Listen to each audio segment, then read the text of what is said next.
Hi there, welcome back to our video series on how to teach your kids about the Trinity. In this second video, we're going to answer the question, what does the doctrine of the Trinity teach us about God? We're going to start here because the first step to teaching your kids about the Trinity is to know a bit about the subject yourself. Now maybe you already do, but a little refresher course is never a bad thing. In its most basic form, the doctrine of the Trinity teaches us three truths about God. Number one is that God exists in three persons, the Father, the Son, and the Holy Spirit. Number two is that each person is fully God. And number three is that there is one God alone. Now, let's take a closer look at each truth. Truth number one says that God exists as three persons.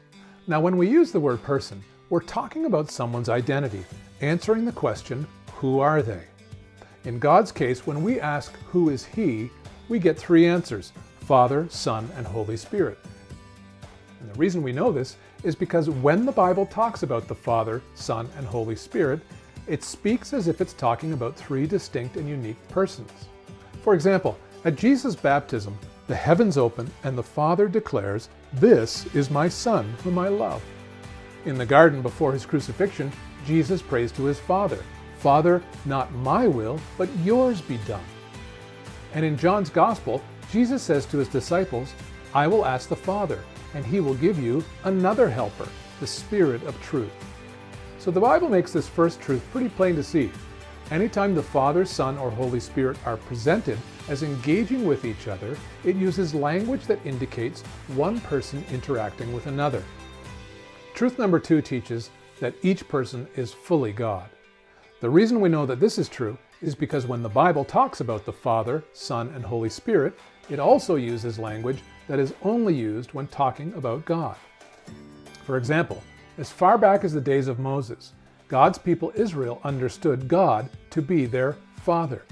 Likewise, when Jesus entered the world, the very reason that people were astonished by him was because he declared through his teaching and demonstrated by his miracles that he possessed the power and authority that the Jews knew belonged to God alone.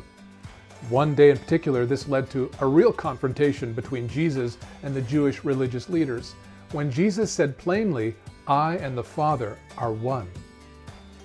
Outraged, the Jewish leaders picked up stones to stone him to death, furious that he, as they said, a mere man, would claim to be God.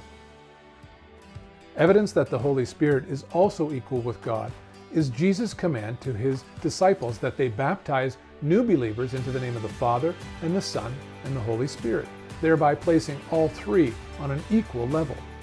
Now, this would have been unthinkable for a Jew if the Holy Spirit were not equal with God, since God stated very clearly in Isaiah 42, "I will not give my glory to another." The third thing that the Bible makes abundantly clear is that there is only one God. In fact, the Jews would recite a prayer every morning taken from Deuteronomy 6 that says, "Hear, O Israel, the Lord our God, the Lord is one." So just to review, while it may be hard for us to understand, the Bible clearly teaches us these three truths about God. Number one is that God exists as three persons, Father, Son, and Holy Spirit. Number two is that each person is fully God. And number three is that there is one God alone. Now, there may be lots of questions forming in your mind right now, and if so, that's great. In our next video, we're going to look at some common reactions and objections to the doctrine of the Trinity in order to help you anticipate the kinds of questions your own kids might struggle with as you teach them these important truths about the one true God who we want them to know. If you haven't already, subscribe to our YouTube channel so you can receive notification when our next video is released. And don't forget to join our Facebook group entitled Teaching Kids to Think Like Jesus. Here, you'll receive regular insights, encouragement, and resources on how to train up your children's minds so they can think like Jesus too.